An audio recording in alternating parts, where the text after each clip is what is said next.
The food system we have now is damaging the environment pretty darn fast. It relies so much on fossil fuel that your food might as well be marinated in crude oil. We can't keep doing that. So we need a food system that works on different principles. And it's pretty obvious what those principles will need to be. Closer to home, more local, more people employed, more jobs on the farm. That's what we need to do. The USDA released their annual agricultural census, and they said for the first time in 150 years, the number of farms in America is increasing, not decreasing. The fact that we've turned that around, that we've started to head in another direction, it should be a great source of hope. We're never going back to 50% of us farming, I don't think, but we've obviously gotten far too far in the other direction, and that correction feels very good.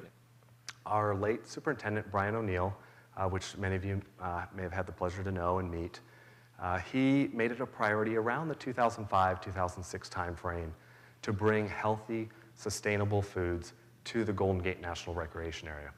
Essentially, there's a lot of lore about how he got to this, but part of it was some trips to Australia, which they were a little bit ahead of us in that, and part of it was just one story where he was actually confronted at the dinner table with a woman that was on a very influential on, I think, the Columbia Foundation board.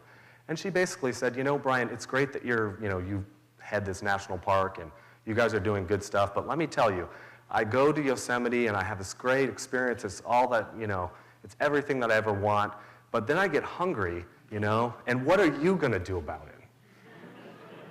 And so this is what Brian did. He started the Healthy Parks, Healthy People here locally at Golden Gate. And he sort of issued a call to action to all of our 17 food providers and said, you will make progress in this. Get going. I'm so happy to hear that our parks are beginning to get out of the business of providing generic food to their visitors, the kind of food you could eat any place in the world, and beginning to think about providing local food, local taste, local experience. As Aaron and Bill both pointed out, when you come to the park, your senses are open. Everything looks better, smells better, feels better, and should taste better. But your senses are open, and if it doesn't taste better, it tastes worse. And I think that there is so much to learn through our food. I've learned so much, I've met so many people, and the one thing I learned was that almost all good food, well, no, all good food is produced by good people. And what makes these people good is their commitment to their land and their community.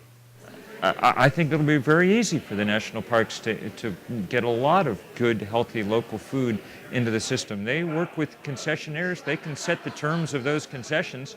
The terms of those concessions should be, you got to provide stuff that comes from 50 miles near here or 100 miles near here or wherever, whatever makes sense where you are. I think Bill's right. The key to change, significant change, is through institutions. They not only feed a lot of people, which means they purchase a lot of food, but they can put together the infrastructure necessary to move it. We can be diverse locally and regionally, and we're used to telling stories, locally, and diverse set of stories, but we need to translate that to our operations and our people representing us. I think there's no question that Golden Gate National Park is showing the way, that this is one of those places where we're making real strides right away. And what's great about it is it provides premium for the visitor. It gives them something better than what was there before, something that adds to that educational experience, it adds to that pleasure, to that novelty, to that discovery.